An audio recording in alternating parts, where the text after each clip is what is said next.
Hello students, फिर से आप लोगों के नए चैप्टर के फर्स्ट पार्ट के वीडियो में आपका स्वागत है। आज अब हम पढ़ने वाले हैं chemical bonding and molecular structure, जो कि one of the important topic of the chemistry of both 11th and 12th. Chemical bonding and molecular structure. This is the basic concept for what? Most of the chapter, because you have to know the structure and you have to know the bonding. What type of bonding is present and what is the structure? Then you can understand the what is the reaction takes place and how reaction takes place. तो सबसे पहला important चीज हमें समझना है कि what is chemical bonding and molecular structure में term आता है chemical bonding. What is chemical bonding already पहले पढ़े हैं, फिर भी मैं बताता हूं. It is defined as the it may be defined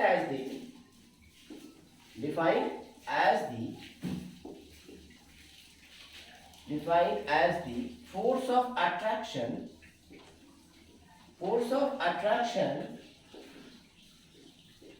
between the species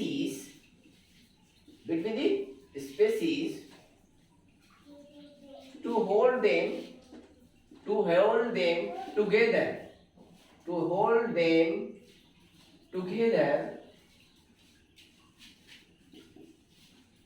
is called as chemical bond. ध्यान रखिए, बॉन्डिंग तो बहुत तरह के होते हैं चीजें. जैसे बॉन्डिंग मैं आपको पढ़ा रहा हूं, आप पढ़ रहे हैं, तो हमारे बीच में क्या हुआ? टीचर एंड स्टूडेंट्स का बॉन्डिंग हुई. ठीक है, मैं आपके लिए टीचर रहा और आप मेरे लिए स्टूडेंट्स हैं. आपके पेरेंट्स क्या, माँ बाप से क्या कहते हैं? पेरेंटल बॉन्ड होता है. भाई बहन, ब्रदर एंड सिस्टर्स बॉन्ड होता है. रिलेशनशिप में अलग अलग टाइप के ये बॉन्डिंग होती है. तो बॉन्डिंग कई तरह की होती है. जैसे हम कोई चीज को खरीदने जाते हैं तो बॉन्ड पेपर में साइन करते हैं कि ये चीजें इतने दिन में वापस की जाएगी, तो वो बॉन्डिंग वो भी होती है. तो बॉन्डिंग मतलब किसी चीज के लेन देन या शेयर करने की वजह से जो चीजें एग्जिस्ट करता, मतलब जहां पर क्या है, defined as the force of attraction between species to hold them together, that is called as the chemical bond. जो स्पीसीज को टुगेदर साथ में रखता है. उस तरह से पढ़ने के लिए तो हम पढ़ेंगे टाइप्स बहुत तरह के हैं, लेकिन मेन पढ़ाई पढ़ना है दो के बारे में. Types of chemical bond. What is that? सबसे फर्स्ट इंपॉर्टेंट चीज ध्यान में रखिए. ए पहला कोवैलेंट बॉन्ड. दूसरा second one ionic bond. That is also called as the electrovalent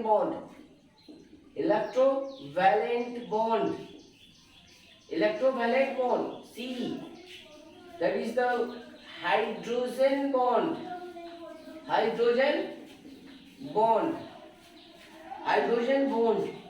D van der Waal bond. Next metallic bond. तो they are the different types of bond. But याद रखिएगा, इसकी स्पेशलिटी ये है कि van der Waal bond ही है, लेकिन ये स्पेशल केस है. van der Waal बॉन्ड वो भी है, लेकिन स्पेशल केस है because it is the strongest van der Waal bond. मतलब स्ट्रॉन्गेस्ट लिख सकते हैं, strongest van der Waal bond. अब हम आते हैं नेक्स्ट में कोऑर्डिनेट बॉन्ड.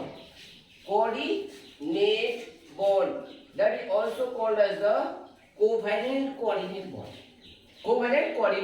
सबसे पहले हम आते हैं what is covalent bond. Covalent क्या होता है कोवैलेंट बॉन्ड का? तो कोवैलेंट बॉन्ड के डेफिनेशन में हम जब आते हैं कोवैलेंट बॉन्ड, तो कोवैलेंट बॉन्ड का डेफिनेशन क्या कहता है? It is the mutual sharing of electron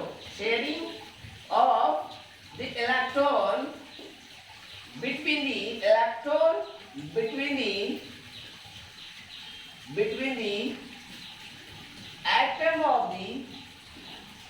the same species or different element. Same species का मतलब क्या है? सेम एलिमेंट और different element is called as what? Is called as covalent bond. Covalent bond. तो हमें कोवैलेंट बॉन्ड क्या कहता है? म्यूचुअल शेयरिंग, जहां पर एक मैं दूं और एक आप दे, उसके बीच में जो शेयरिंग होती है और उसकी वजह से जो बॉन्ड बनता है वो क्या होता है? जैसे कि आज की डेट में बहुत सारे लोग होते हैं, बहुत सारे इंडस्ट्री में कहते हैं भैया हम 4 लोग हैं या 2 लोग हैं, चलिए मैं दिया 10 लाख, आप दीजिए 10 लाख, क्या करते हैं? बिजनेस खड़ा करते हैं और वो क्या कहते हैं? शेयरिंग, दैट द शेयरिंग, उसी को क्या कहते हैं? शेयर करके एक कंपनी को खड़ा करते हैं, that is called as the co bonding. क्या कहते हैं? को बॉन्डिंग, मतलब 2 लोगों के मिलने की वजह से बना. ठीक है, तो शेयरिंग ऑफ इलेक्ट्रॉन की वजह से जो बॉन्ड बनता है उसको हम क्या कहते हैं? That is called as the covalent bond. क्या बोलता है? Covalent bond. अब क्वेश्चन आता है, it is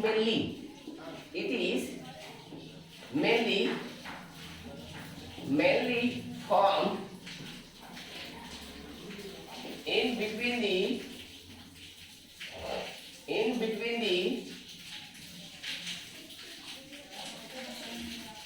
two electronegative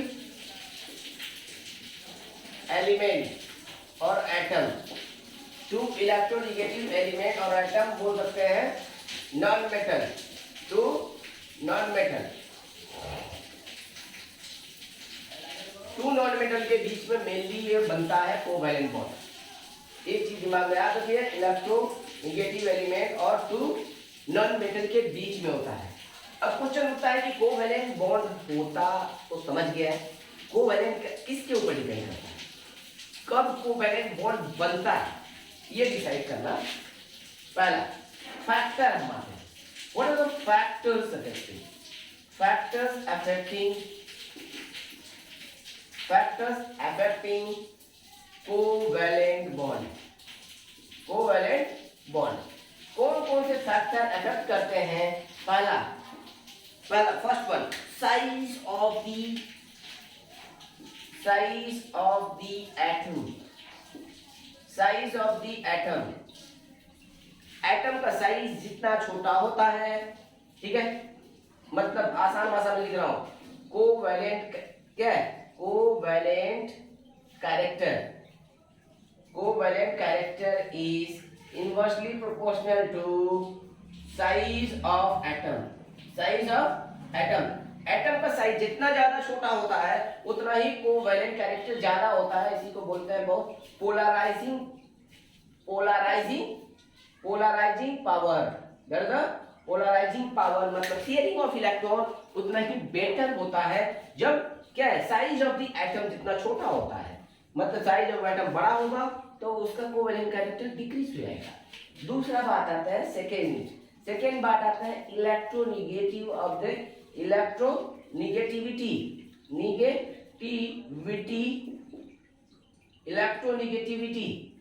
the atom. मतलब क्या है? कोवैलेंट कैरेक्टर में जल्द हम आते हैं. तो कोवैलेंट कैरेक्टर क्या है? Electronegativity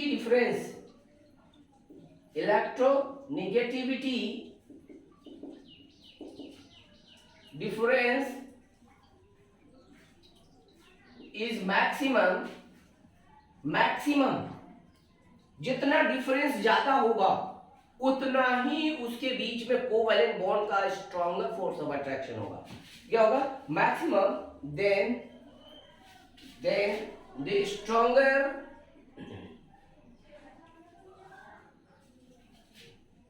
then the difference is maximum then weaker the covalent character.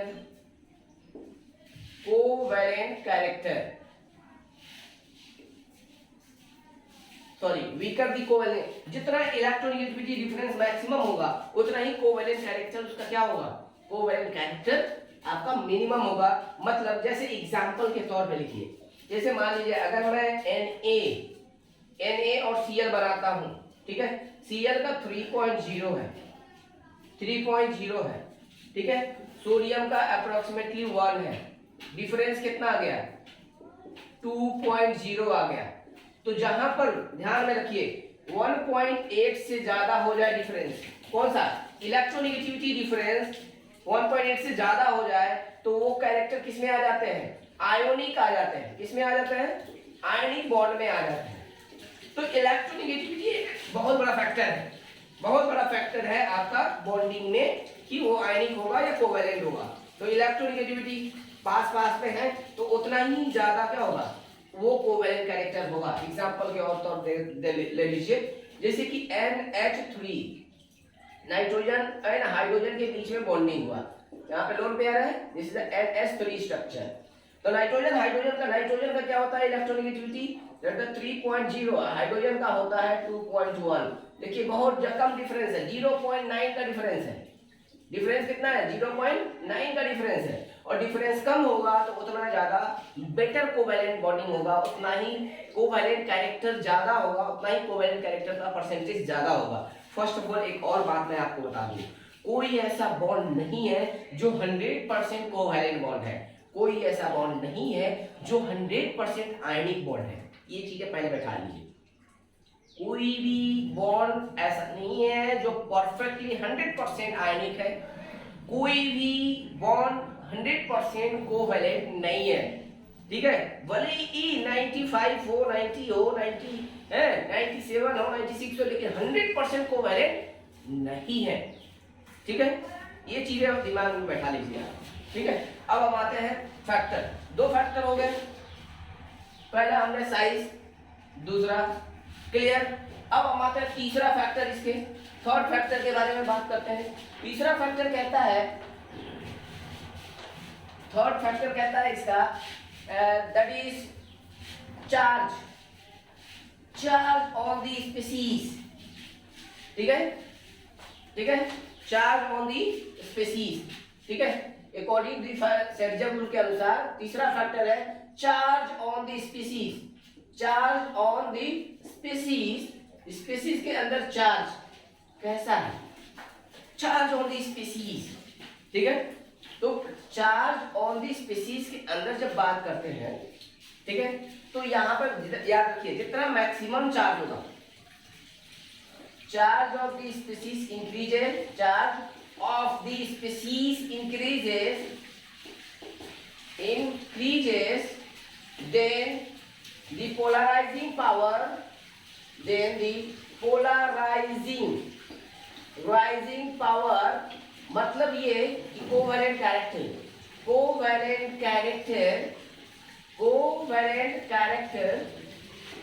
Character in also increases.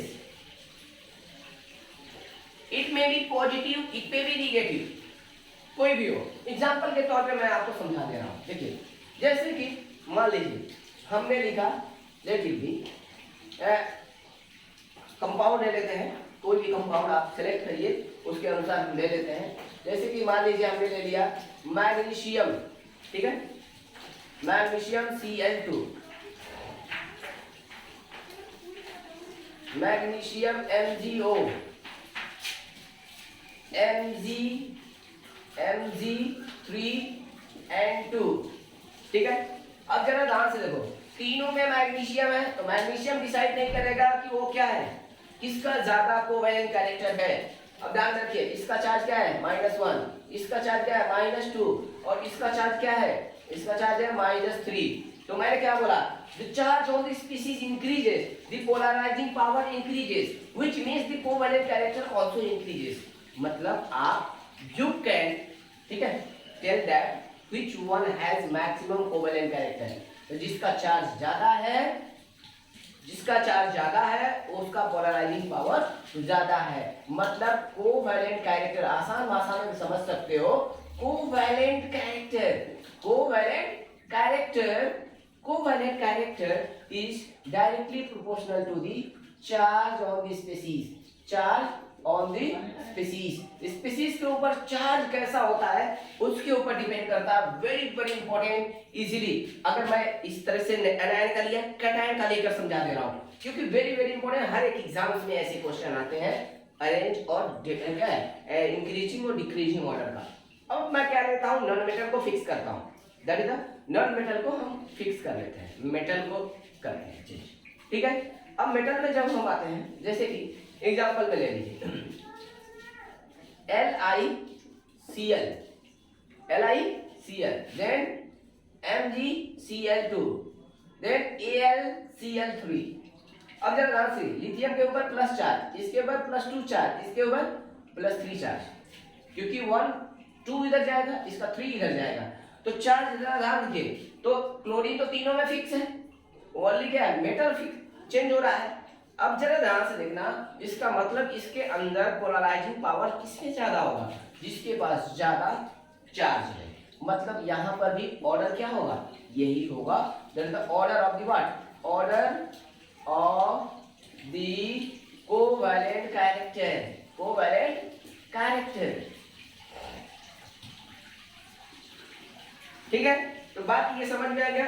उम्मीद है कि आप लोगों को तीसरा पॉइंट इजीली समझ में आ गया होगा, तीसरा पॉइंट इजीली समझ में आ गया होगा, पक्का। नेक्स्ट,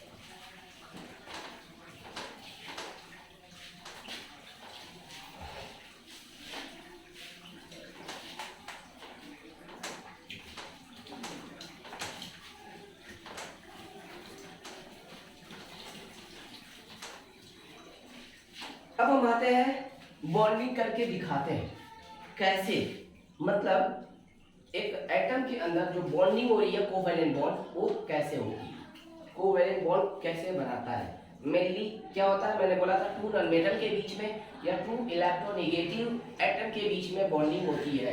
अब आप बोल रहे होंगे सर ये तो मेटल है, that I know this is a metal, that exceptional cases ये भी क्या शो करते हैं, covalent character, partial covalent and partial ionic, मतलब in between the ionic and covalent में होते हैं, इसीलिए विचारों को क्या है कोवैलेंट में भी पढ़ा जाता है। आगे आइए, उसके अंदर और भी डिटेल पढ़ेंगे आयनिक में, ठीक है। अब हम आते हैं एग्जांपल्स ऑफ, बहुत सारे एग्जांपल्स हैं इसके कोवैलेंट कैरेक्टर के एग्जांपल हम देख के बता रहे हैं। पहले एटॉमिक नंबर, हाइड्रोजन का एटॉमिक नंबर 1 होता है 1s1, इसके पास एक ही इलेक्ट्रॉन है और हाइड्रोजन एक इलेक्ट्रॉन दूसरे हाइड्रोजन एक इलेक्ट्रॉन के साथ शेयरिंग करता है और क्या बनाता है हाइड्रोजन बॉन्ड, मतलब क्या है कोवैलेंट बॉन्ड। देखिए को मतलब दोनों के साथ, मतलब ये दोनों इलेक्ट्रॉन इधर भी है और ये दोनों इलेक्ट्रॉन इधर भी है, इसीलिए हाइड्रोजन और हाइड्रोजन के बीच में सिंगल बॉन्डिंग इस तरह से दिखाया जाता है और ये क्या होता है कोवैलेंट बॉन्ड होता है। उसी तरह से ऑक्सीजन का एटॉमिक नंबर 8 होता है 1s2 2s2 एंड 2p4 ध्यान में रखिए 2p4। बाहर में वैलेंस इलेक्ट्रॉन कितने हैं 6 है, वैलेंस इलेक्ट्रॉन 6 है, जरूरत कितने हैं ऑक्सीजन को ध्यान में रखिए 1 2 3 4 5 6, दूसरे ऑक्सीजन को कितने चाहिए सेम वही 6 है और इनको जरूरत कितनी होती है 8 इलेक्ट्रॉन पूरा करने की, क्या होती है 8 इलेक्ट्रॉन पूरा करने के लिए, 8 इलेक्ट्रॉन पूरा करने के लिए 6 है 2 चाहिए तो 2 ये शेयर किया 2 ये शेयर किया, अब क्या हो गया 2 शेयरिंग किया और 4 फ्री रह गए, ठीक है 4 फ्री हो गए। दूसरे ऑक्सीजन में 2 शेयर किया और 4 फ्री रह गए, ठीक है। अब जरा ध्यान से देखिए this is called as what octet complete, octet complete. देखिए इसके अंदर भी 8 है 2 4 6 8 2 4 6 8 क्लियर, तो ऑक्टेट कंप्लीट हो गया।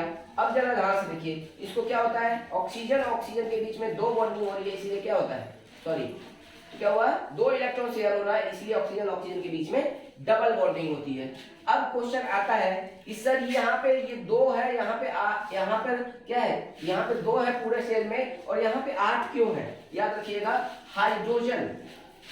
Hydrogen and helium both are exceptional, क्या फॉलो करते हैं duplet rule. What is duplet rule, duplet rule क्या होता है fulfilment of 2 electron, it is the fulfillment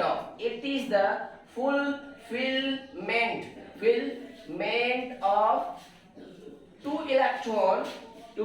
electron in their outermost shell of an atom, in their valence shell of an atom, ठीक है, is called as for its stability, its stability is called as Dirichlet rule. That the Dirichlet rule कौन show करता है? Only hydrogen and helium will show the what? Dirichlet rule. Other element क्या follow करेंगे? That is the octet rule. What is that? Octet rule. What is octet rule? Fulfillment of, ठीक है? Dirichlet means 2. Oct means 8. क्या हुआ? 8. तो मतलब यहाँ पे 2 इलेक्ट्रॉन का फुलफिलमेंट करना था और यहाँ पे क्या फुलफिल करना है? 8 इलेक्ट्रॉन का फुलफिल करते हैं. तो क्या हुआ है? It is the fulfillment of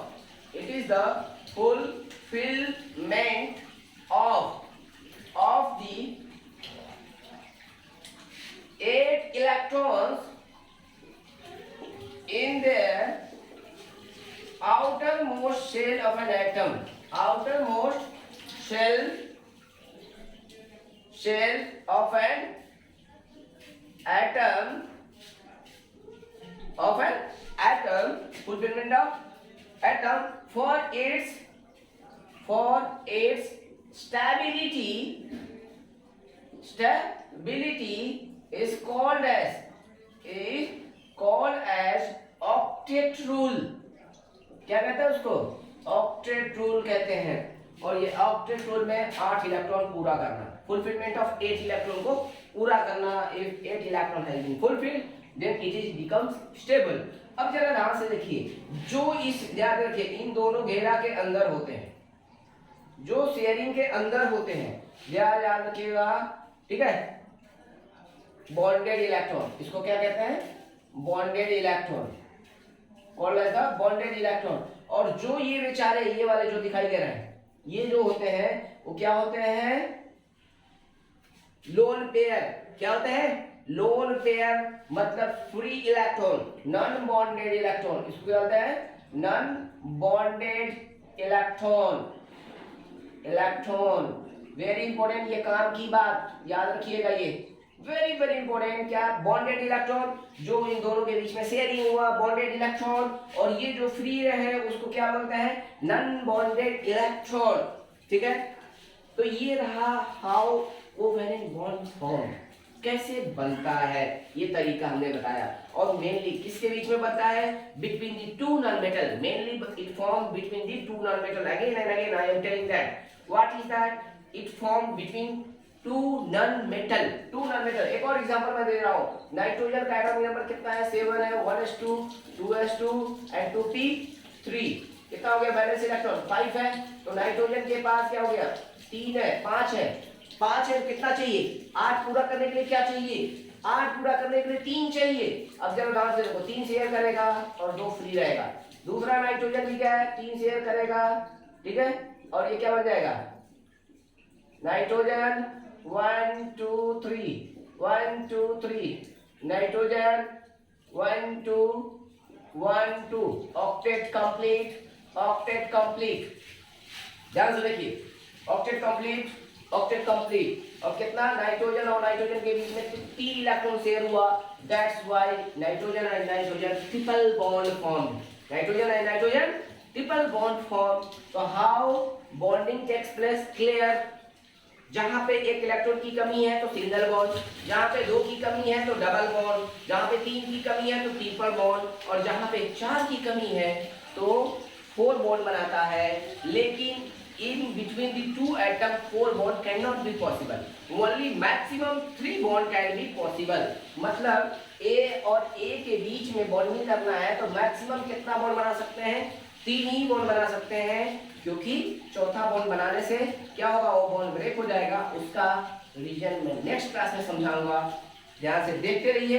मैंने कोवेलेंट के मोस्ट ऑफ द कैरेक्टर क्यों होते हैं, क्या वजह है, कैसे बनता है, रीजन क्या है, एक्सप्लेनेशन पूरा परफेक्टली कर दिया है. तो कोवेलेंट कैरेक्टर इजीली आपको उम्मीद है कि आपको समझ में आ गया होगा. फिर भी कोवेलेंट कैरेक्टर के डॉट स्ट्रक्चर को बनाइएगा. That is called as the Lewis dot structure. इस स्ट्रक्चर को बनाने की कोशिश करिएगा. नहीं बनता है फिर भी मैं नेक्स्ट क्लास में इसे बनाने की कोशिश करूंगा, बनाकर आपको समझाऊंगा. उसके बाद से आयनिक कंपाउंड के ऊपर चलेंगे. Okay, bye bye, see you again. अगर आपको पढ़ाई पसंद आया हो please like and subscribe my channel, bell का आइकन को दबाइए और दूसरों के साथ शेयर करिए। ये हमारे लिए बहुत बड़ा गिफ्ट होगा आपकी तरफ से। तो अगर आपको पढ़ाई पसंद आया मुझे इंकरेज करिए और भी अच्छे अच्छे वीडियो आपके लिए बनाने के लिए मौका दीजिए। Bye bye, have a nice day.